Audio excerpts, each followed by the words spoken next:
소파 등에 기대 앉아있던 최강민이 내 뺨을 조심스레 감쌌다. 나는 고개를 돌리지 않았다. 짧고 뜨거운 입맞춤이 닿았다. 숨이 멈추는 소리가 가슴 속에서 울렸다. 그 입술에는 미지근한 맥주의 단맛과 오래 참아온 말들이 섞여 있었다. 지금부터 사연을 읽어드리겠습니다. 남편과 결혼한 지 20해가 넘었다. 사계절이 몇 번을 바뀌어도 우리 집의 시간표는 크게 달라지지 않았다. 남편은 새벽에 나가고 밤늦게 들어왔다. 나는 오전엔 집안일을 하고 오후엔 근처 마트에서 계산대를 봤다. 저녁이면 국을 데우고 반찬을 꺼냈다. 밥상은 따뜻했지만 대화는 짧았다. 괜찮아, 일이 좀 꼬였어. 다음 달엔 나아질 거야. 남편은 늘 그런 식으로 빠르게 말하고 방으로 들어갔다. 나는 식탁에 남아 천천히 반찬 그릇을 정리했다. 싱크대의 물소리가 천장으로 올라가서 밤 공기와 섞였다. 그 소리를 들으면 마음이 차분해졌다가도 문득 쓸쓸해졌다. 최강민은 봄비가 오던 날에 집으로 들어왔다. 남편이 학교 동창 모임을 마치고 우리 집으로 데려온 사람이었다. 사람 좋아 보이는 미소, 큰 키와 굽은 어깨, 알코올 냄새에 묻혀있던 피곤이 눈가에 걸려 있었다. 오랜만이다, 나영. 남편이 먼저 말하고 그가 뒤따라 인사를 했다. 나는 따뜻한 수건과 물컵을 건넸다. 괜찮다며 손사래를 쳤지만 수건을 받는 손끝이 조금 떨렸다. 오래전부터 알고 지냈던 사람처럼 자연스러웠다. 거실 테이블에 과일을 놓고 앉았다. 남편은 금방 잠들었다. 강민이 작은 목소리로 말했다. 미안합니다. 오늘은 제가 집에 가기 어렵겠네요. 대리 호출이 너무 밀려 있다고 하네요. 나는 고개를 끄덕였다. 소파 등받이에 기대 앉아 숨을 고르던 그가 창밖을 보았다. 물기 어린 가로등 불빛이 커튼 사이로 번져 들어왔다. 이 동네 참 조용하네요. 그 말이 이상하게 마음을 건드렸다.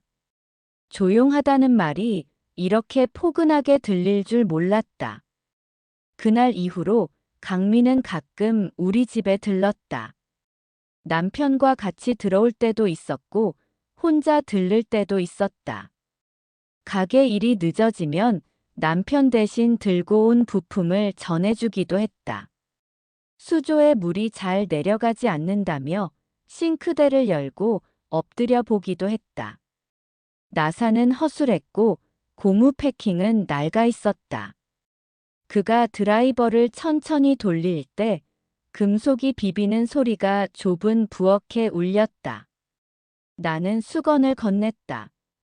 손등에 묻은 물기와 기름을 닦는 모습이 성실해 보였다. 작업을 끝낸 뒤 그가 허리를 펴며 웃었다. 이제 좀 나아질 겁니다. 나는 고맙다고 말했다. 입 밖으로 나온 고맙다는 말은 생각보다 따뜻했다. 그 말이 내 입을 떠나 그의 어깨에 닿아 묵직하게 내려앉는 느낌이었다. 그의 이야기를 조금씩 알게 됐다. 작년 말에 하던 일을 정리했다 했다.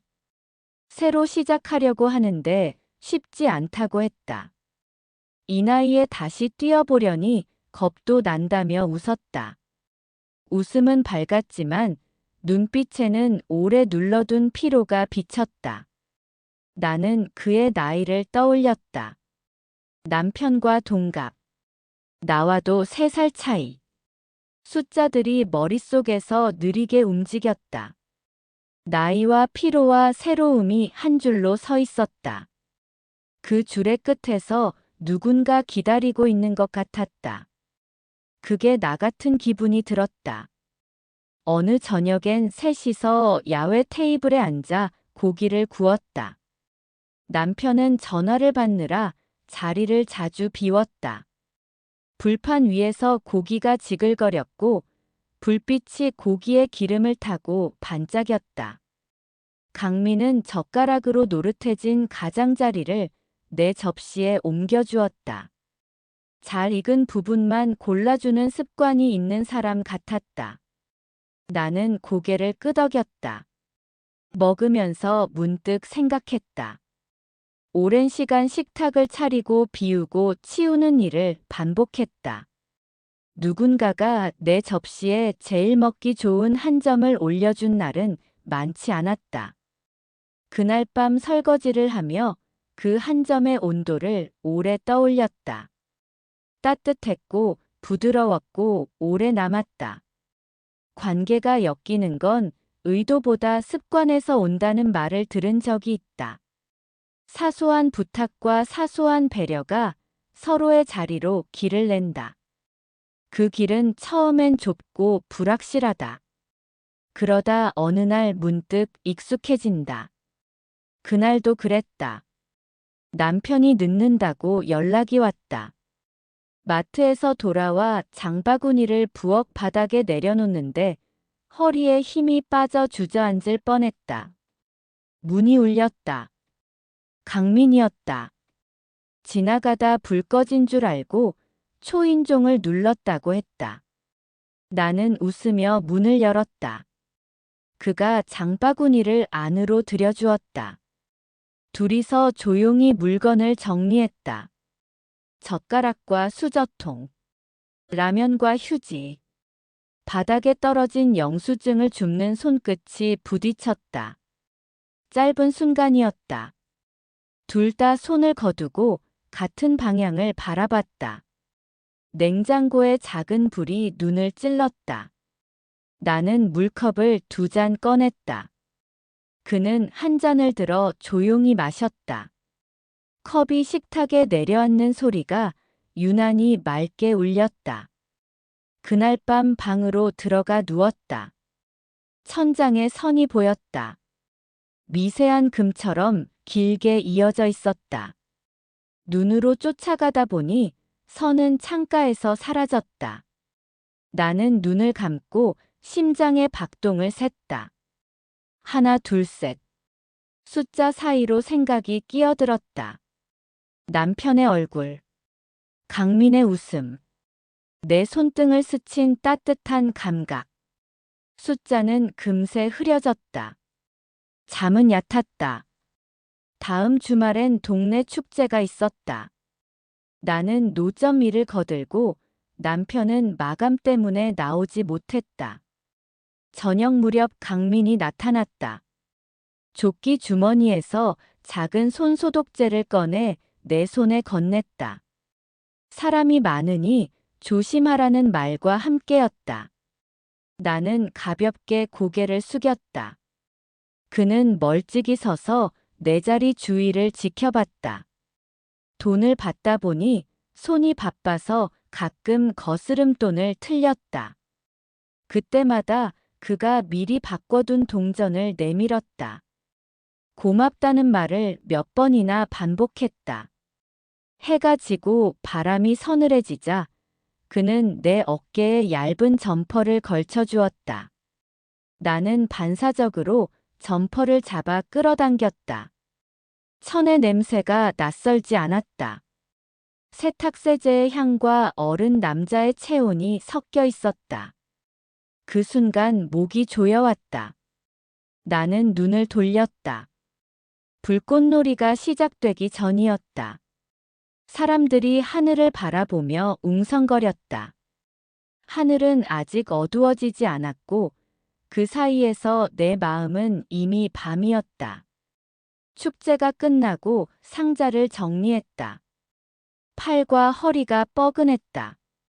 강민이 차로 집까지 태워주겠다고 했다. 나는 망설였지만 쓰러질 듯 피곤에 승낙했다. 조수석에 앉자 찬의 온기가 천천히 퍼졌다. 창밖으로 아파트가 스쳐 지나갔다. 그가 말문을 열었다. 나영은 힘든 티를 안 내는 사람이네요. 나는 웃었다. 살다 보면 그렇게 돼. 그는 고개를 끄덕였다. 아무 말이 없었다. 침묵이 어색하지 않았다. 우리 사이에는 밀어내야 하는 선이 있었다. 하지만 그 선은 말이 아니라 습관으로 그려져 있었다. 조심하고 천천히. 그 말이 마음속에서 조용히 되뇌어졌다. 집에 도착하니 남편이 먼저 와 있었다. 현관에서 신발을 벗으며 남편의 목소리를 들었다. 전화 통화였다. 짜증기 섞인 짧은 말들이 거실에 흩어졌다. 나는 눈짓으로 인사하고 부엌으로 들어갔다. 강민은 문턱에서 멈춰 섰다. 늦어서 죄송합니다 하고 낮게 인사하고 돌아섰다. 문이 닫히는 소리가 부드럽게 울렸다. 그 소리 뒤로 남편의 말이 이어졌다. 내가 뭘 잘못했단 말이야. 나는 물컵을 씻으며 숨을 길게 내쉬었다. 주방의 불빛이 싱크대의 물결을 따라 떨렸다. 그날 밤 침대에 누워 휴대폰을 열었다. 단체 채팅창이 새로 생겨 있었다. 남편 친구들 모임방. 강민도 들어와 있었다. 별 뜻 없는 안부가 오갔다. 오늘 수고 많으셨습니다. 다들 편히 쉬세요. 평범한 인사였다. 나는 반응하지 않았다. 불을 끄고 눈을 감았다. 잠이 오지 않았다. 손목이 가벼운 통증을 냈다. 축제에서 상자를 들다 삐끗한 것 같았다. 한참 뒤 휴대폰이 진동했다. 개인 메시지였다. 손목 괜찮습니까? 나는 잠깐 망설였다. 괜찮아요. 약 발라서 누우면 낫겠죠. 조심하십시오라고 그의 답이 왔다. 점이 2개 찍힌 문장처럼 짧고 다정했다. 나는 그 문장을 오래 보았다. 2점 사이로 마음이 스며들었다. 다음 날 아침 남편은 바빴다. 식탁에 앉아 빨리 밥을 먹고 일어나면서 말했다. 오늘 늦는다. 저녁은 냉장고에 있을 거야. 나는 고개를 끄덕였다. 문이 닫히고 나서야 집이 조용해졌다. 그 조용함이 더 크게 들렸다. 설거지를 끝내고 거실을 정리했다. 베란다에서 빨래를 걷어들이다가 팔이 저려 내려앉았다. 그때 초인종이 울렸다. 강민이었다. 근처 지나가다 들렀다며 쑥스럽게 웃었다. 내 표정을 보고 금방 말했다. 손목이 많이 안 좋은가 봅니다. 나도 모르게 고개가 끄덕여졌다. 그가 집 안으로 들어오자 공기가 바뀌었다. 바람이 들어온 것처럼 시원해졌다. 거실 테이블 위에 파스를 올려놓고 그는 조심스레 내 손목을 들어 올렸다. 엄지손가락으로 살살 눌렀다. 아픈가요? 조금. 숨이 가늘어졌다. 아프기도 했고 편안하기도 했다. 정확한 지점을 찾아 꾸준하게 눌러주는 손길. 통증이 순하게 풀리는 느낌. 나는 눈을 감았다. 가벼운 한숨이 나왔다. 그는 힘을 빼고 손을 거두었다. 조금 나아질 겁니다. 따뜻한 찜질이 좋습니다. 그가 말을 마칠 때 내 마음은 조용히 흔들리고 있었다. 2 사람이 서 있는 거실의 거리. 테이블 하나의 폭. 그 폭은 충분히 멀었지만 마음엔 가까웠다. 그날 오후 비가 올 줄 알았는데 맑았다. 나는 커튼을 걷고 창밖을 보았다. 빛이 바닥에 내려앉아 얇은 카펫 위에서 번졌다. 강민이 서서히 움직여 신발을 신었다. 이만 가보겠습니다. 나는 현관까지 배웅했다. 문을 열기 전 잠깐의 정적이 생겼다. 그는 고개를 숙여 인사했다. 그 인사가 이상하게 오래 남았다. 문이 닫히고 나서도 현관에 서 있었다. 손목은 한결 가벼웠다. 내 마음은 더 무거워졌다. 밤이 되자 남편이 돌아왔다. 피곤해 보였다. 씻고 나와 소파에 누웠다. 뉴스 소리가 낮게 깔렸다. 나는 국을 데워 밥을 차렸다. 그는 몇 숟가락 먹고 일어났다. 피곤해서 먼저 잘게. 문이 닫혔다. 식탁에 혼자 남았다. 숟가락을 내려놓았다. 방금 전 현관의 정적이 다시 떠올랐다. 문 앞에서 잠깐 멈춘 그 고개 숙임. 그 순간 내 마음이 어디까지 갔는지 생각해 보았다. 적당한 선을 그어두었다고 믿었는데 그 선은 이미 발자국으로 얼룩져 있었다. 잠들기 전 거울을 봤다. 피곤한 얼굴, 쓸어올린 머리카락 사이로 흰머리가 보였다. 난감하지 않았다. 그냥 사실이었다. 사실이 쌓여서 하루가 된다. 하루가 쌓여서 계절이 바뀐다. 그리고 어느 날, 우리는 설명하기 어려운 자리에서 마주 앉게 된다. 내가 지금 그런 자리에 와 있었다. 마음이 묻었다. 어디까지 가려고 하니? 나는 대답하지 못했다. 대신 불을 끄고 누웠다. 천장의 선이 다시 보였다. 길게 이어졌다. 그 선은 언젠가 누군가의 손끝을 닮을 것이다. 나는 천천히 숨을 들이쉬고 내쉬었다. 그 호흡이 내일을 불러오는 소리처럼 느껴졌다. 며칠이 지나고 토요일 오후였다. 남편은 지방 거래처에 내려가 있었다. 오후 햇빛이 창을 가득 채우고 있었고 집은 고요했다. 나는 커피포트를 올려놓고 거실을 정리하고 있었다. 그때 휴대폰이 울렸다. 강민이었다. 근처에 와 있는데 혹시 괜찮으면 잠깐 들러도 되겠냐는 짧은 메시지였다. 나는 답을 쓰지 않고 한참 화면만 바라봤다. 괜찮습니다. 라고 손가락이 먼저 움직였다. 현관문이 울렸다. 문을 열자 그는 웃으며 작은 종이봉투를 내밀었다. 마트에서 파는 따끈한 군고구마였다. 집에 있으면 생각나길래 사왔다고 했다. 나는 종이봉투를 받아들고 웃었다. 향기가 거실에 퍼졌다. 그와 나란히 앉아 고구마를 껍질째 벗겨 먹었다. 뜨거운 김이 올라와 얼굴을 덮었다. 손끝이 데일 듯 뜨거웠는데 그 순간에도 어쩐지 마음은 따뜻했다. 대화는 자연스러웠다. 어릴 적 얘기, 학교 얘기, 그리고 지금의 불안.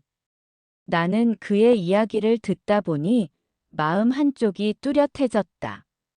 나 역시 누군가에게 속마음을 길게 털어놓고 싶었지만 늘 기회가 없었다.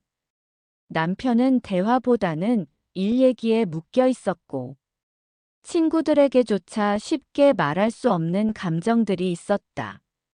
그에게서 나는 오랜만에 들어주는 귀를 발견했다. 그는 내 손목을 슬쩍 바라봤다.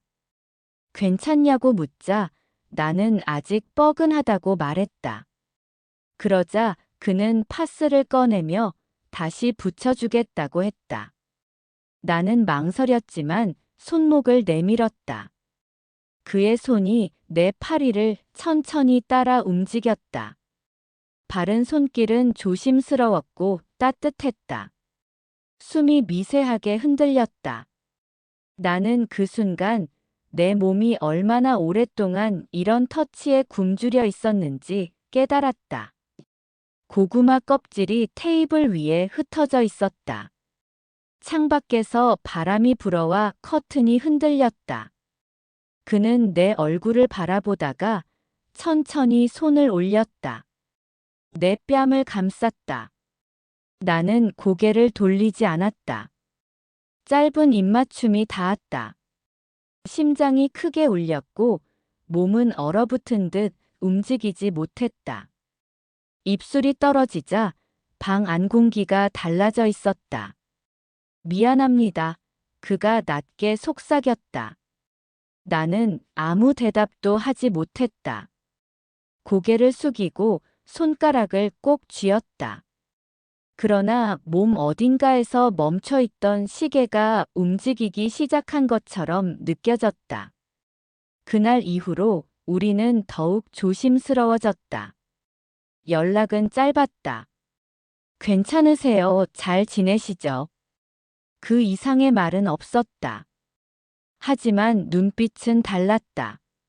남편과 함께 있을 때조차 우리의 시선이 스치면 말하지 않은 긴장이 공기 속에 맴돌았다.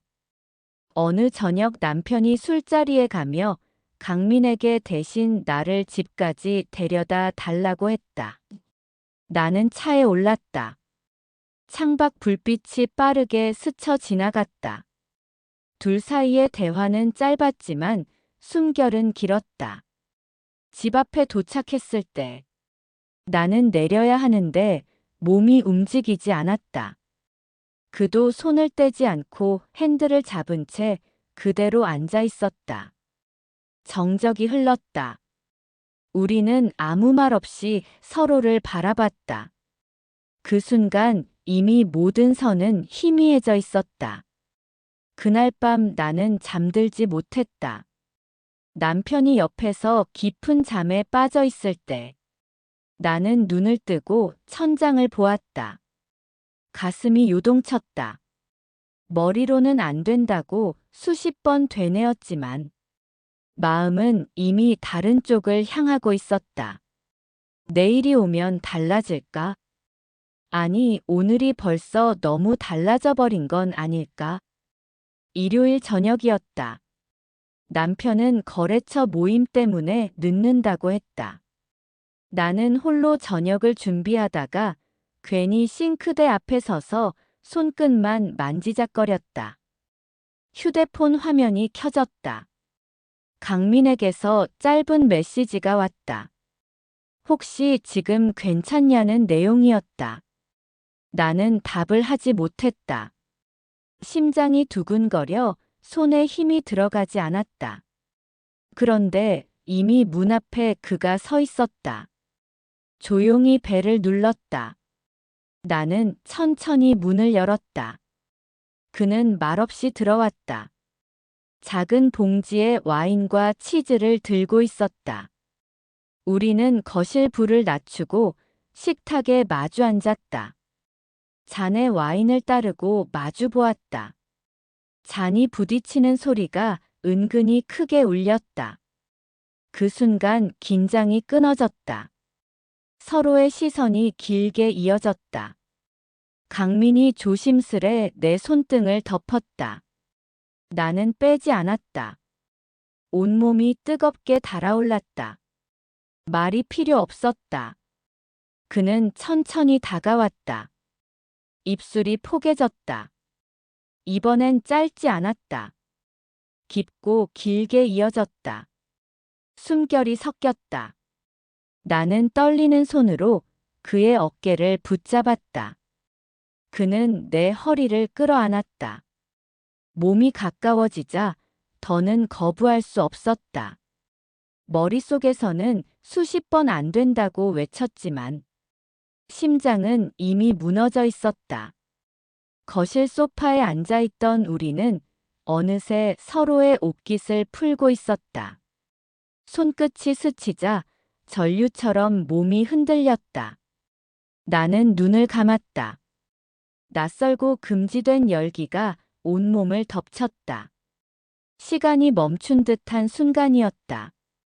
그와 나는 끝내 선을 넘고 말았다. 짧은 순간이었지만 너무나 강렬했다. 모든 감각이 흔들렸다. 그가 내 이름을 낮게 불렀다. 나는 눈을 감은 채 그의 품에 얼굴을 묻었다. 한참 후 숨을 고르며 소파에 기대 앉았다. 방 안 공기는 뜨겁고 무거웠다. 아무 말이 나오지 않았다. 그는 내 손을 꼭 잡았다. 하지만 그 손이 따뜻할수록 내 가슴 깊은 곳에서는 죄책감이 몰려왔다. 남편의 얼굴이 떠올랐다. 우리를 믿고 술자리에 간 남편. 그의 웃음소리와 평범한 대화들이 스쳐 지나갔다. 나는 눈을 감고 입술을 깨물었다. 강민은 조용히 말했다. 이건 없던 일로 하자고. 우리는 그냥 친구라고. 하지만 그의 목소리에는 떨림이 섞여 있었다. 나는 고개를 끄덕였지만 마음은 이미 알고 있었다. 다시는 예전으로 돌아갈 수 없다는 것을. 그날 밤 그는 조용히 돌아갔다. 문이 닫히자 집안은 다시 고요해졌다. 나는 소파에 앉아 멍하니 천장을 바라봤다. 가슴이 요동쳤다. 그의 체온이 여전히 몸에 남아 있었다. 죄책감과 떨림이 함께 뒤섞였다. 다음 날 아침 눈을 떴을 때 어젯밤 일이 꿈인지 현실인지 혼란스러웠다. 옆자리에 남편이 누워 있었다. 늦게까지 술을 마셨는지 깊은 잠에 빠져 있었다. 나는 그의 얼굴을 바라보며 가슴이 저려왔다. 따뜻하게 잠든 얼굴은 아무것도 모른다. 나는 괜히 그의 이불을 고쳐주었다. 주방으로 나와 커피를 내렸다. 손이 떨렸다. 잔을 입에 대자 씁쓸한 맛이 목을 타고 내려갔다. 마치 내 마음 같았다. 휴대폰이 울렸다. 강민에게서 메시지가 도착해 있었다. 그는 미안하다고 했다. 잊자고 했다. 하지만 짧은 글자들 사이에서도 여운이 느껴졌다. 나는 답을 하지 못했다. 답을 쓰려다 지우기를 반복했다. 점심때가 되자 남편이 전화를 걸어왔다. 오늘도 늦을 거라는 말이었다. 목소리가 평소처럼 다정했다. 나는 괜히 눈물이 고였다. 그에게는 죄 없는 평범한 하루일 뿐인데 나만 혼자 무너지고 있었다. 저녁 무렵 장을 보러 나갔다. 마침 동네 마트 입구에서 강민을 마주쳤다. 서로 눈이 마주치자 순간 심장이 내려앉았다. 우리는 아무 일 없다는 듯 짧게 인사만 했다. 하지만 눈빛은 오래 붙잡혀 있었다. 그 몇 초가 너무 길었다. 집으로 돌아오는 길 내내 그의 시선이 떠나지 않았다. 어제의 기억이 자꾸만 되살아났다. 소파 위에서 느낀 뜨거운 체온. 귓가에 남은 낮은 목소리. 나는 머리를 흔들며 애써 지워내려 했다. 밤이 되어 남편이 늦게 돌아왔다. 평소처럼 피곤한 얼굴로 웃으며 말했다. 오늘 거래가 잘 되었다고. 나는 억지로 웃으며 맞장구 쳤다. 하지만 마음 한쪽은 이미 깊게 갈라져 있었다. 샤워를 하고 침대에 누웠다. 옆에 누운 남편의 손이 내 손을 스쳤다. 나는 본능적으로 움찔했다. 남편은 눈치채지 못하고 곧 잠이 들었다. 나는 한참 동안 천장을 바라보았다. 눈꺼풀이 무거워질수록 죄책감이 더 깊이 내려앉았다. 며칠 동안 강민과의 연락은 없었다. 나는 일부러 휴대폰을 멀리 두었다. 혹시나 울릴까 두려우면서도 한편으로는 기다리고 있었다. 자꾸만 그날의 기억이 떠올랐다. 잔소리 없이 따뜻했던 손길. 내가 잊고 있던 설레임이었다. 남편은 여전히 바빴다. 밤늦게까지 일하고 지쳐서 돌아오면 대화도 길지 않았다. 나는 그와 눈을 마주칠 때마다 죄책감이 몰려왔다. 하지만 곧 그 허전함을 강민의 모습이 채워갔다. 마음은 갈 곳을 잃고 흔들렸다. 그러던 어느 날 저녁 동네 카페에서 강민을 다시 마주쳤다. 그는 혼자 앉아 있었다. 나를 보자 잠시 망설이더니 자리에서 일어나 다가왔다. 짧게 인사를 나눈 뒤 자연스럽게 마주 앉았다. 조용한 음악이 흐르는 공간에서 우리의 대화는 예상보다 길어졌다. 강민은 내 눈을 보며 말했다. 그날 이후 계속 생각이 나요. 나영 씨는 안 그래요. 나는 숨이 막혀 아무 대답도 하지 못했다. 머릿속은 도망치라는 신호를 보내고 있었지만 심장은 다른 소리를 하고 있었다. 손끝이 떨렸다. 그 순간 강민의 손이 내 손등을 덮었다. 순간적으로 뿌리쳤어야 했지만 그러지 못했다. 우리는 오래도록 서로의 손을 놓지 않았다. 사람들의 시선을 의식하면서도 끝내 일어나지 못했다. 결국 나는 작게 말했다. 이제 그만해야 해요. 입으로는 그렇게 말했지만 목소리는 힘이 없었다. 강민은 조용히 웃으며 내 손을 더 꼭 잡았다. 카페를 나서던 길. 비가 그치고 습한 공기가 남아 있었다. 우리의 발걸음은 같은 방향을 향했다. 집 근처에 다다를 때까지 단 한 번도 손을 놓지 않았다. 문 앞에 서자 강민은 짧게 나를 바라보다가 돌아섰다. 하지만 그의 눈빛은 많은 말을 하고 있었다. 그날 밤 침대에 누웠지만 잠은 오지 않았다. 남편의 고난 숨소리가 들릴 때마다 심장은 더 요동쳤다. 나는 눈을 감은 채 강민의 손길을 떠올렸다. 이대로는 안 된다고 수십 번 다짐하면서도 마음은 더 깊이 빠져들고 있었다. 며칠 뒤 남편은 거래처 모임 때문에 지방에 다녀와야 했다.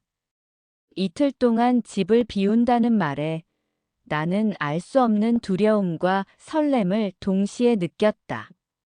평소 같으면 홀로 보내는 시간이 답답하기만 했는데 그날은 달랐다. 강민의 얼굴이 떠올라서였다. 밤이 깊어질 무렵 강민에게서 메시지가 왔다.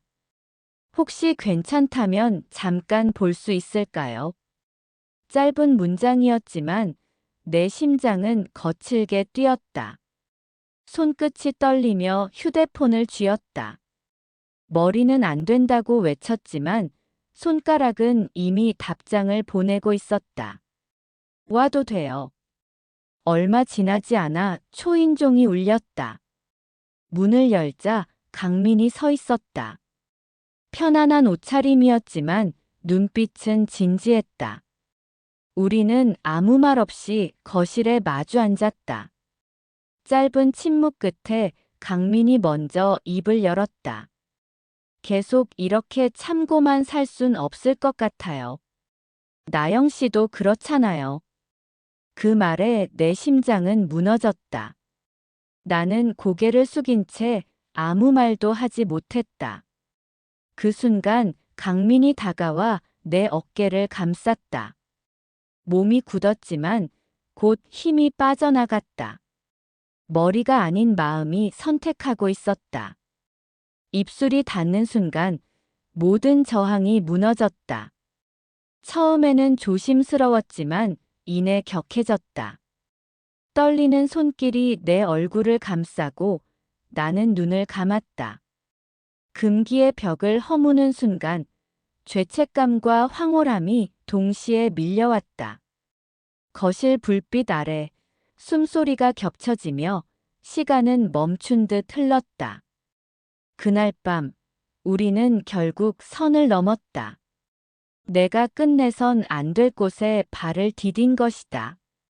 남편의 자리를 잠시 빌린 공간에서 남편의 친구와 함께 있었다. 숨이 가빠지고 몸이 떨렸지만 멈출 수 없었다. 그 순간만큼은 모든 게 사라지고 오직 우리 둘만 존재했다. 밤이 깊어 정적이 찾아왔을 때 나는 이불 위에서 하늘을 바라보았다.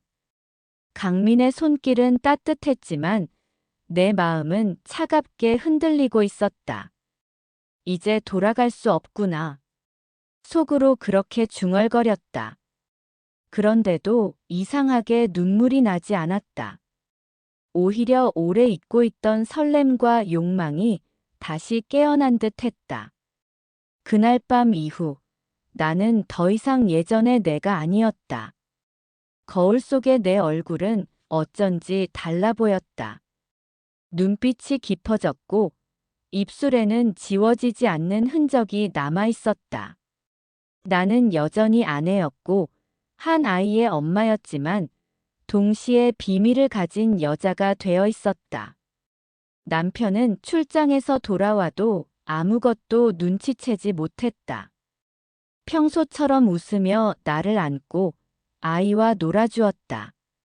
그 모습을 보며 가슴 한쪽이 쿡쿡 찔렸지만 또 다른 한쪽은 안도하고 있었다. 강민과의 일은 나만 알고 있는 비밀이니까. 하지만 강민은 더 이상 예전처럼 단순한 친구가 아니었다. 그는 나를 바라보는 눈빛부터 달라졌다. 술자리에서 혹은 남편과 셋이 함께 있을 때조차도 잠깐 스쳐 지나가는 눈빛 하나로 내 심장을 뒤흔들었다. 나는 그 눈빛을 피하지 않았다. 오히려 기다리고 있었다. 전화벨이 울릴 때, 메시지 알림이 뜰 때. 내가 원하던 건 남편이 아니라 강민이었다. 나영 씨, 오늘 잠깐 볼 수 있을까요? 그의 연락이 올 때마다 나는 스스로를 속이며 이유를 만들어냈다. 장 보러 간다. 모임에 간다. 늦게 들어간다. 거짓말은 점점 늘어갔고 그만큼 마음은 더 깊이 빠져들었다. 짧은 만남은 오래 기억에 남았다.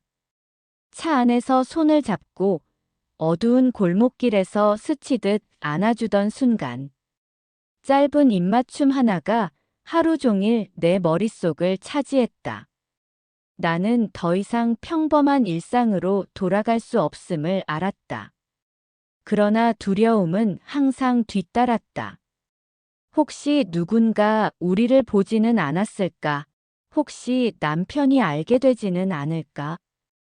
그 불안감이 온몸을 옥죄었지만 이상하게도 그 불안이 곧 더 큰 자극이 되었다.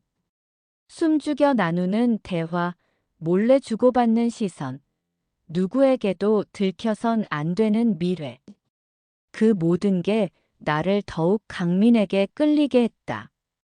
어느 날은 이런 생각까지 스쳤다. 만약 이 모든 걸 남편이 알게 된다면 그 순간 나는 어떻게 될까? 상상만으로도 아찔했다. 그런데도 나는 멈추지 않았다. 아니, 멈출 수 없었다. 강민과의 관계는 더 깊어졌다. 짧은 만남이 늘어나고 대화는 길어졌다. 우린 서로의 일상까지 공유하며 점점 더 가까워졌다. 나는 어느새 강민의 연락 없이는 하루가 허전해졌다. 하지만 늘 조심해야 했다. 남편과 함께 있을 때, 강민이 자연스럽게 우리 집에 놀러 왔을 때 아무 일 없다는 듯 웃어야 했다. 그 시간들이 너무도 긴장되고 버거웠다. 남편 옆에서 웃고 있는 내 얼굴 뒤로 강민의 눈빛은 늘 날 향해 있었다. 그러던 어느 날 작은 균열이 일어났다. 남편이 퇴근길에 갑자기 꽃다발을 사들고 들어왔다. 나영아, 오늘따라 내 생각이 나더라. 평소에 하지 않던 행동이었다. 그 순간 내 심장은 덜컥 내려앉았다. 강민과 몰래 만났던 그날, 나는 분명히 남편에게는 친구를 만난다고 둘러댔는데, 혹시 의심한 걸까? 남편의 미소 뒤에 감춰진 의도가 있는지 불안해졌다. 그날 밤 침대에 누웠지만 쉽게 잠들 수 없었다. 옆에서 곤히 자는 남편을 보며 마음이 복잡해졌다. 내가 도대체 무슨 짓을 하고 있는 거지? 양심의 소리가 점점 커졌다. 하지만 동시에 강민의 손길이, 입맞춤이 계속 떠올랐다. 죄책감과 욕망이 한데 뒤엉켜 나를 괴롭혔다. 며칠 뒤 강민이 전화를 걸어왔다. 나영 씨, 우리 오늘은 좀 멀리 나가볼까요? 사람 없는 데로. 나는 한참 망설였다. 남편의 눈치를 봐야 할 것 같았고, 최근에 불안도 가시지 않았기 때문이다. 그런데 입에서 나온 대답은 달랐다. 좋아요. 우린 도심에서 벗어나 외곽으로 나갔다. 사람들의 시선이 닿지 않는 곳에서 서로를 껴안고 긴 입맞춤을 나눴다. 그 순간만큼은 모든 불안도 사라졌다. 세상에는 우리 둘만 있는 것 같았다. 하지만 돌아오는 길, 휴대폰에 남편의 부재중 전화가 여러 통 찍혀 있었다. 식은땀이 흘렀다. 나는 급히 전화를 걸며 변명을 늘어놓았다. 미안해. 친구랑 얘기하다가 시간이 좀 늦어졌어. 남편은 조용히 대답했다. 그래, 알았어. 조심히 와. 그 말투가 낯설었다. 너무 담담했고 아무런 의심도 드러내지 않았다. 그게 오히려 더 무서웠다. 혹시 남편이 이미 뭔가를 눈치챈 건 아닐까? 집에 돌아온 순간 공기의 흐름이 달라져 있었다. 남편은 평소와 다름없이 웃었지만 그 웃음 속엔 무언가 감춰진 기운이 느껴졌다. 밥상 위에는 내가 좋아하는 반찬들이 정갈하게 차려져 있었고 그의 목소리는 한없이 차분했다. 그런데 그 차분함이 오히려 내 마음을 더 옥죄었다. 오늘 늦었네. 어디 갔다 왔어? 남편이 숟가락을 내려놓으며 물었다. 나는 최대한 태연한 척하며 대답했다. 친구랑 카페에서 얘기하다가 시간이 좀 갔어. 남편은 고개를 끄덕였지만 눈빛은 묘하게 깊었다. 마치 내 속을 꿰뚫어 보는 듯한 시선이었다. 그날 밤 남편은 내 손을 잡고 말했다. 나영아, 혹시 요즘 힘든 일 있어? 표정이 자꾸 달라 보여. 나는 순간 숨이 막혔다. 떨리는 목소리로 얼버무렸다. 그냥 집안일이랑 이것저것 신경 쓸 게 많아서 그래. 남편은 더 이상 캐묻지 않았다. 하지만 그의 눈빛 속에는 분명 무언가 의심이 피어오르고 있었다. 며칠 뒤 강민이 우리 집에 놀러 왔다. 늘 그렇듯 남편과 함께 웃으며 대화를 나누는 자리였다. 하지만 나는 손에 땀이 차는 걸 느꼈다. 남편은 평소보다 더 밝게 강민을 맞이했지만 그 태도 역시 이상했다. 강민이 농담을 하면 크게 웃었고 술잔을 기울이며 자주 내 눈치를 살폈다. 그날 밤 강민이 돌아간 뒤 남편이 불쑥 말했다. 강민이 참 좋은 친구야. 우리한테 항상 잘해주고. 나는 억지 웃음을 지었다. 그러자 남편은 의미심장한 목소리로 덧붙였다. 그런데 있잖아. 사람은 겉으로 보이는 게 다가 아닐 때가 있지. 심장이 쿵 하고 내려앉았다. 남편이 무슨 뜻으로 그런 말을 한 건지 알 수 없었다. 나는 애써 대답하지 않았고 남편은 더 묻지 않았다. 하지만 내 안에서는 공포가 자라났다. 다음 날 강민이 전화를 걸어왔다. 나영 씨, 요즘 무슨 일 있어요? 목소리가 좀 달라요. 나는 망설이다가 속마음을 털어놨다. 남편이 뭔가 눈치챈 것 같아요. 강민은 잠시 침묵하더니 단호히 말했다. 괜찮아요. 내가 다 책임질게요. 우리 관계 절대 들키지 않게 지킬 겁니다. 그의 말에 순간 안도했지만 동시에 불안은 더 커졌다. 남편이 모르는 척하고 있을 뿐이라면 언젠가는 이 모든 게 폭발하고 말 거라는 예감이 들었기 때문이다. 며칠 동안 남편은 전보다 더 다정했다. 아침마다 직접 커피를 내려주었고 저녁에도 일부러 함께 산책을 나가자며 손을 잡았다. 겉으로는 완벽한 가장이자 다정한 남편의 모습이었다. 하지만 그 다정함이 오히려 낯설고 무서웠다. 그의 눈빛은 따뜻했지만 그 속에 숨어있는 무언가가 느껴졌다. 나는 옆에 있어도 온전히 숨을 쉴 수가 없었다. 요즘 왜 이렇게 잘해줘? 내가 조심스레 묻자 남편은 미소를 지으며 대답했다. 당연히 내 아내니까. 원래 이렇게 했어야 했는데 내가 그동안 너무 무심했지. 그 말에 가슴이 저릿했지만 마음 한쪽은 더욱 불안해졌다. 그가 정말 나를 사랑해서 이런 건지 아니면 무언가를 알아차리고 감싸는 건지 알 수 없었다. 그날 밤 남편은 평소와 다르게 술을 많이 마셨다. 거실 불을 희미하게 켜둔 채 혼자 앉아있던 그의 모습이 눈에 들어왔다. 잔뜩 취한 얼굴로 나를 바라보던 남편은 낮게 웃으며 말했다. 나영아, 사람 마음이란 참 신기해. 가까이 있다고 다 아는 건 아니더라. 나는 순간 숨이 멎는 것 같았다. 그의 말이 무슨 의미인지 짐작할 수 있었기 때문이다. 나는 아무 말도 하지 못한 채 그 자리에 얼어붙어 있었다. 남편은 더 이상 아무 말도 하지 않고 잔을 비웠다. 다음 날 강민이 불쑥 집 앞에 찾아왔다. 남편은 마치 기다렸다는 듯 환하게 웃으며 맞이했다. 강민아, 어제 얘기했던 거 기억나지? 오늘 같이 좀 얘기하자.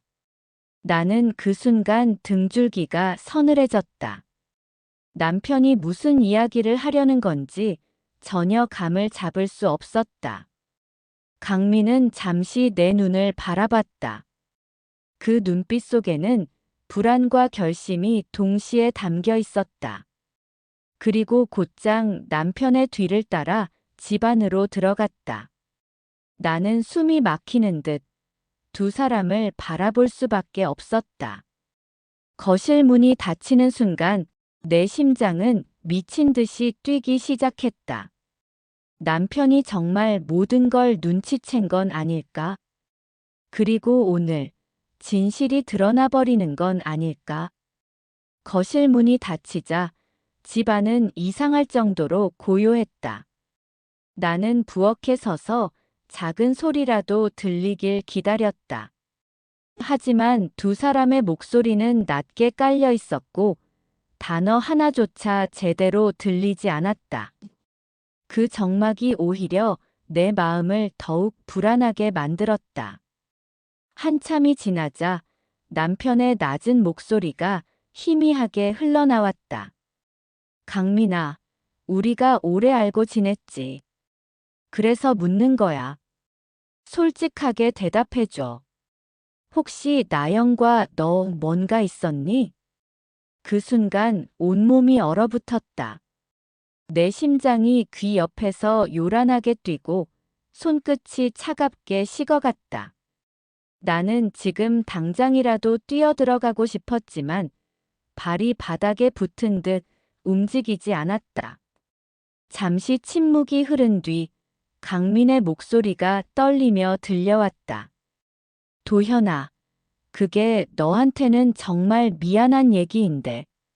숨을 삼키는 소리가 들렸다. 한 번이었어. 술에 취한 날, 나영이랑 그날 이후로 다시는 그런 일 없었어. 순간 머리가 하얘졌다. 강민이 모든 걸 말해버린 것이다. 그동안 감춰왔던 금기가 이제는 남편의 귀에 직접 닿아버렸다. 잠시 정적이 흘렀다. 이윽고 남편이 낮게 웃는 소리가 들렸다. 한 번이라 한 번이면 괜찮다고 생각했어. 내 아내와의 일이 장난 같았니? 그 목소리에는 분노보다 차가운 냉기가 묻어 있었다. 강민은 서둘러 변명했다. 정말 미안하다, 도현아. 내가 제정신이 아니었어. 그날 이후로 나영도 나도 서로 피했어. 제발 이번 일은. 남편의 말이 그를 끊었다. 강민아, 내가 내 친구라서 아니, 이제까지는 친구라고 생각했기 때문에 이렇게 얘기하는 거야. 하지만 그 말이 사실이라면 우리 셋 다 이전으로 돌아갈 수 없어. 나는 부엌에 서서 숨을 참은 채 손으로 입을 막고 있었다. 강민의 고백, 남편의 차가운 목소리, 그리고 내 잘못된 선택이 모두 한자리에 모여 무너져 내리는 소리가 들리는 듯 했다. 거실 문이 조금 열리며 두 사람의 그림자가 드러났다. 남편의 얼굴은 무표정했지만 눈빛은 차갑게 얼어붙어 있었다. 강민은 얼굴이 창백해져 있었다. 남편은 나를 향해 천천히 걸어오며 말했다. 나영아, 이제 내 입으로 직접 말해봐. 강민 말이 사실이야? 그 순간 나는 아무 대답도 하지 못한 채 떨리는 숨만 내쉬었다. 남편의 시선이 내게 꽂혔다. 얼어붙은 눈빛은 차갑고 날카로웠다. 나는 더 이상 숨을 곳이 없다는 걸 알았다. 입술이 바짝 말라 말을 꺼내기도 힘들었다. 그러나 침묵은 더 큰 죄처럼 느껴졌다. 나는 천천히 고개를 끄덕였다. 맞아, 사실이야. 목소리는 떨렸고 눈물이 볼을 타고 흘렀다. 남편의 눈빛이 흔들렸다. 분노와 배신감, 슬픔이 동시에 번져갔다. 도대체 왜 그랬어, 나영아? 왜? 나는 두 손으로 얼굴을 감싸쥐었다. 심장이 갈라지는 듯 아팠다. 나도 몰라, 그날은 그냥 약했어. 너무 외롭고 비참했어. 강민이가 다가왔을 때 순간적으로 내가 무너졌어. 말을 이어가며 목이 메었다. 하지만 그 이후로는 단 한 번도 없었어. 정말이야. 나도 후회하고 잊으려고 했어. 도현아, 믿어줘. 제발. 남편은 한참 동안 아무 말도 하지 않았다. 그저 나를 뚫어지게 바라볼 뿐이었다. 그 눈빛 속에서 나는 내가 가장 사랑했던 사람을 잃어버린 듯한 절망을 느꼈다. 잠시 뒤 남편은 낮게 내뱉었다. 믿으라고. 내가 내 친구와 내 아내라는 걸 배신한 그 순간 우린 이미 끝난 거야. 그 말은 날카로운 칼처럼 가슴을 찔렀다. 나는 남편의 다리를 붙잡고 울부짖었다. 제발 한 번만 용서해줘. 나도 잘못인 걸 알아. 다신 그런 일 없을 거야. 제발. 그러나 남편은 차갑게 손을 뿌리쳤다. 강민, 넌 당장 나가. 오늘 이후로 내 눈앞에 나타나지 마. 나영, 넌 당분간 내 앞에서 아무 말도 하지 마. 강민은 고개를 숙이고 집을 나섰다. 문이 닫히는 소리가 무겁게 울렸다. 거실에는 나와 남편만 남았다. 하지만 그 순간 우리는 부부가 아닌 완전히 다른 세계에 서 있는 두 사람이었다. 남편은 한참을 말없이 서 있었다. 숨소리마저 무겁게 가라앉았다. 나는 그 침묵이 더 무서웠다. 도현아. 조심스레 부르자 남편은 고개를 돌리지 않은 채 말했다. 이 집에 더는 못 있겠다. 그 한마디가 날 산산조각 냈다. 나는 다급히 다가가 그의 팔을 붙잡았다. 안 돼. 나 혼자 두고 나가지 마. 내가 잘못했어. 죽을 만큼 후회하고 있어. 제발, 우리 가정을 위해 한 번만 기회를 줘. 남편의 어깨가 크게 들썩였다. 그러나 그의 얼굴은 눈물이 아닌 분노로 일그러져 있었다. 가정. 그 말을 내가 할 자격이 있어. 너는 우리 가정을 가장 잔인하게 짓밟았어. 나는 목이 메어 아무 말도 하지 못했다. 그의 손목을 잡고 울며 매달렸지만 차갑게 뿌리쳐졌다. 잠시라도 이 집에 있으면 숨이 막힌다. 강민의 그림자가 여기에 가득해. 나는 견딜 수 없어. 남편은 옷장을 열어 가방을 꺼냈다. 셔츠 몇 장과 바지를 넣고 서둘러 지퍼를 닫았다. 그가 옷을 챙기는 소리는 내 귀에 종말처럼 울렸다. 나는 그의 뒤에서 무릎을 꿇고 울었다. 제발 떠나지 마. 내가 무릎 꿇고 빌게. 내가 바뀔게.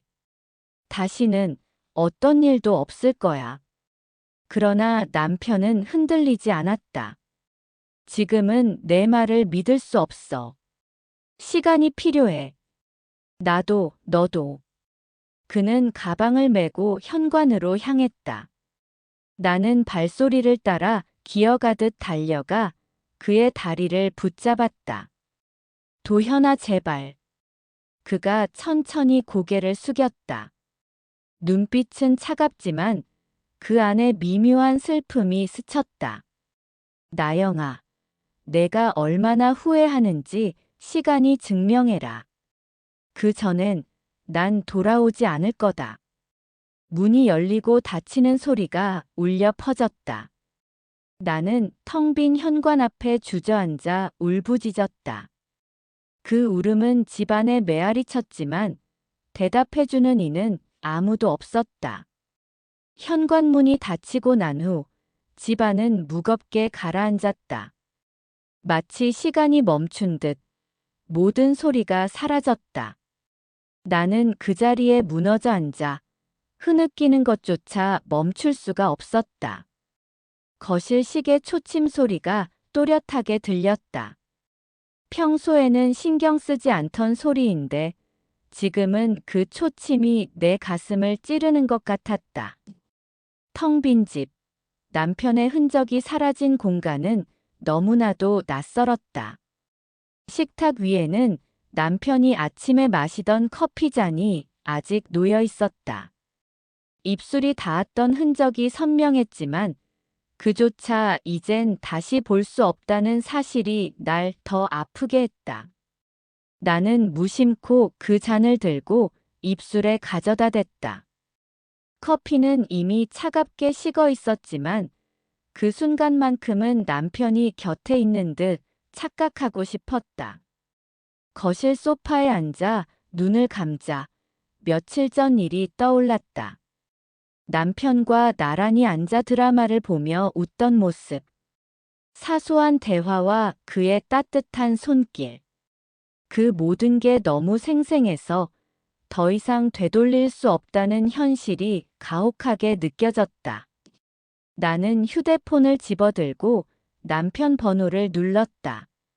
손가락이 떨렸다. 제발 받아줘. 그러나 신호음만 길게 이어졌다. 끝내 받지 않았다. 나는 소파에 몸을 웅크리고 울었다. 눈물이 그치지 않았다. 후회가 목구멍까지 차올랐다. 왜 그날 순간의 욕망에 무너졌을까? 왜 강민을 밀어내지 못했을까?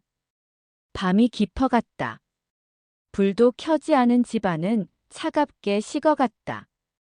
나는 남편의 셔츠를 꺼내 품에 안았다. 그의 채취가 아직 남아있었지만 곧 사라질 것이라는 두려움에 더 세게 끌어안았다.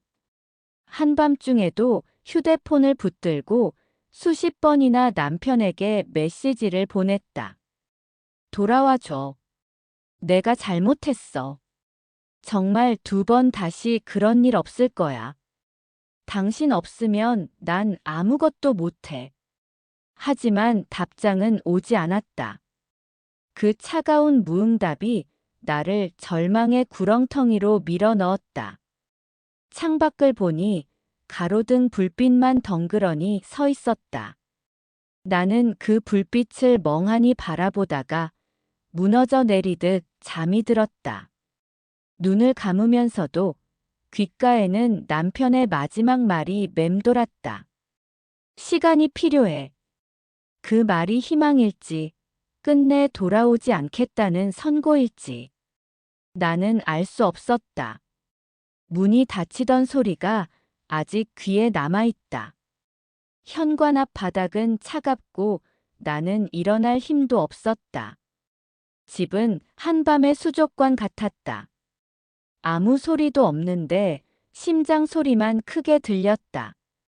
현관을 등지고 앉아 한참을 울었다. 눈물은 마를 줄을 몰랐다. 일어나 불을 켰다.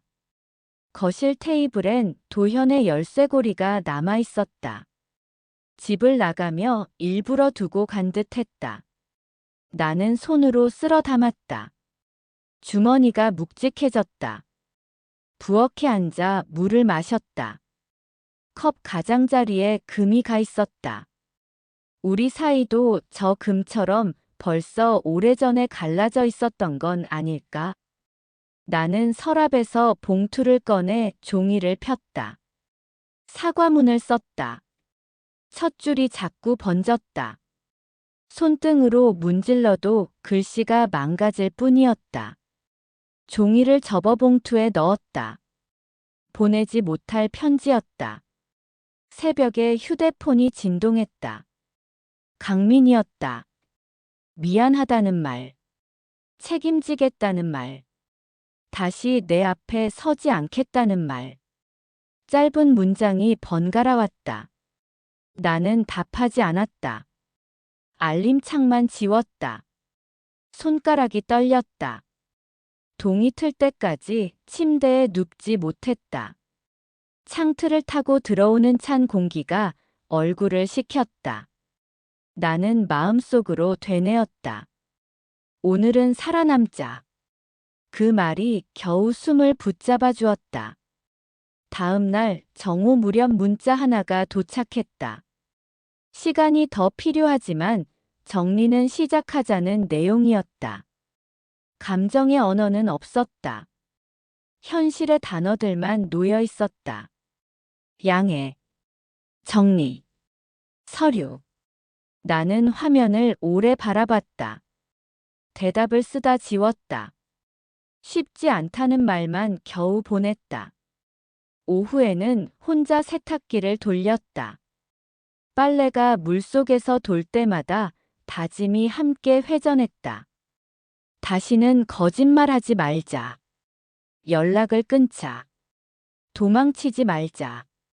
세탁통에 물살은 새지만 마음의 때는 쉽게 떨어지지 않았다. 저녁이 되어 작은 상담센터를 찾았다. 문을 여는 순간 향이 은은했다. 상담사는 내게 물었다. 가장 두려운 게 무엇이냐고. 나는 대답했다. 이 집에서 내가 사라지는 것. 그리고 내가 남아서도 아무것도 변하지 않는 것. 그 두 개가 동시에 무섭다고 말했다. 집에 돌아오자 우편함에 회신 봉투가 꽂혀 있었다. 도현이 보낸 서류 안내였다. 나는 봉투를 식탁에 내려놓고 등받이에 기대 앉았다. 메시지가 또 왔다. 서두르지 말자. 다만 서로에게 정직하자. 나는 짧게 알겠다고 답했다. 그 말이 뼈에 박히는 못처럼 아팠다. 밤늦게 강민에게 마지막 메시지를 썼다. 다시는 연락하지 말아달라. 내가 책임질 몫을 책임지겠다. 보낸 뒤에 기기가 차갑게 식어갔다. 정적이 오래 머물렀다.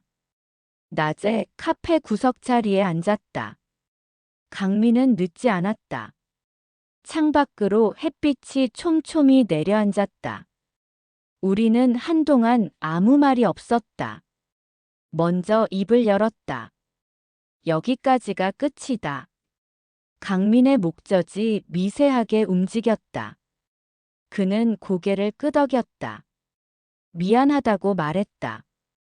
나도 미안하다고 말했다. 말이 짧을수록 안에 든 의미는 무거웠다. 우리는 서로의 책임을 나눌 수 없다는 걸 알고 있었다. 각자 자기 몫을 들고 가야 했다. 강민이 봉투를 꺼냈다. 남편에게 전해달라는 위로의 말이 적혀 있었다. 나는 봉투를 밀어냈다. 이제부터는 내가 처리하겠다. 그는 더 말하지 않았다. 의자가 바닥을 스칠 때 소리가 작게 났다. 그 소리가 이별의 도장처럼 들렸다. 집으로 돌아오는 길에 하늘이 갑자기 흐려졌다. 비는 오지 않았지만 마음은 젖었다. 현관문 앞에서 잠시 멈췄다. 숨을 고르고 들어갔다. 거실의 공기는 어제와 같았다. 같은 냄새, 같은 배치. 그 안에 없는 것만 달라졌다. 며칠 뒤 마트에서 익숙한 시선이 스쳤다. 짧은 인사, 빠르게 접히는 표정. 나는 이유를 알았다. 누군가는 무언가를 들었고, 누군가는 바람을 더했고, 이야기는 발이 생겼다. 집에 돌아와 창틀을 닦았다. 닦아도 얼룩은 다시 보였다. 나는 결국 걸레를 내려놓았다. 도현에게 메시지를 보냈다. 불편하더라도 나를 직접 보자고. 피해 도는 말은 더 큰 오해를 낳는다고. 다음 날 우리는 카페 앞 퍼블릭 테이블에 마주 앉았다. 사람이 오가는 자리라 숨을 곳이 없었다. 도현은 담담했다. 그는 계산서처럼 정확한 문장을 골라 말했다. 당분간 따로 지내자. 치료를 받고. 적어도 반년은 서로를 관찰하자. 나는 고개를 끄덕였다. 그의 눈은 붉지 않았다. 대신 깊었다. 집으로 돌아오는 길에 전화번호를 바꿨다. 강민에게도 더 이상 닿지 않을 번호였다. 지워지는 기록이 화면에서 사라질 때 내 안에 어떤 희미한 온기도 함께 지워지는 듯 했다. 빈자리는 차갑고도 명확했다. 거기에서 살아야 했다. 한 달에 한 번 정해둔 면담날. 도현과 작은 공원 벤치에서 만났다. 바람은 약했고 햇빛은 얇았다. 우리는 서로 근황을 말했다. 나는 상담과 일을 병행한다고 했다. 그는 새 프로젝트를 시작한다고 했다. 서로의 문장을 끊지 않았다. 도현이 조심스럽게 물었다. 강민과는 확실히 끝났느냐? 나는 바로 대답했다. 끝났다. 그 말은 짧았지만 안에 온몸이 들어있었다. 그가 고개를 끄덕였다. 한동안 말이 없었다. 끝났다는 말 뒤에 무엇이 오는지 둘 다 쉽게 말할 수 없었다. 돌아서는 길에 나는 내게 약속했다. 하루를 견디는 것에서 한 발 더 나가자. 변명 대신 계획을 쓰자. 나는 주간표를 만들었다. 아침에 걷기, 오전에 일하기, 오후엔 상담과 집안일, 밤에는 기록 남기기. 빈칸을 채우는 일은 느렸지만 분명했다. 밤에 침대에 누워 조용히 호흡을 세었다. 하나 둘 셋. 숨이 길어질수록 마음의 파문이 잦아들었다. 미안하다는 말은 여전히 가슴 안에서 돌았지만 그 돌이 조금은 둥그러졌다. 계절이 바뀌었다. 창밖 나뭇잎의 색이 달라지고 집안의 공기에도 새로운 냄새가 섞였다. 나는 여전히 같은 동네에서 살았다. 도현은 회사 근처 원룸으로 이사했다. 우리는 한 달에 한 번 만나 근황을 주고받았다. 상담 기록과 비용 정산표가 테이블에 함께 올랐다. 가끔 도현의 눈에서 예전의 따뜻함이 비쳤다. 그럴 때마다 마음 한쪽이 흔들렸다. 하지만 우리는 서둘러 결론을 내리지 않기로 했다. 당장의 화해도, 즉각의 단절도, 둘 다 우리에게는 아직 이르다고 생각했다. 강민은 도시를 떠났다고 들었다. 누군가를 통해 옅은 소식이 전해졌다. 나는 반응하지 않았다. 내가 할 일은 내 자리를 지키는 일이었다. 허리를 펴고 하루의 계획을 끝까지 밀고 가는 일. 거짓말을 하지 않는 일. 숨지 않는 일. 밤이면 창문을 열고 짧은 기도를 했다. 오늘을 버텨서 고맙습니다. 내일도 버티게 해주세요. 기도는 소박했고 간절했다. 나는 내 손으로 문을 닫고 불을 껐다. 어둠 속에서 깊게 숨을 들이쉬었다. 그리고 조용히 말했다. 나는 여기서부터 다시 시작한다. 오늘은 남편의 친구와의 금기를 넘어선 뒤 선택과 후회를 담은 사연을 전해드렸습니다. 이 이야기는 익명의 아내분께서 보내주신 사실을 바탕으로 드라마 형식으로 재구성했습니다. 제보해주신 분께 감사드립니다.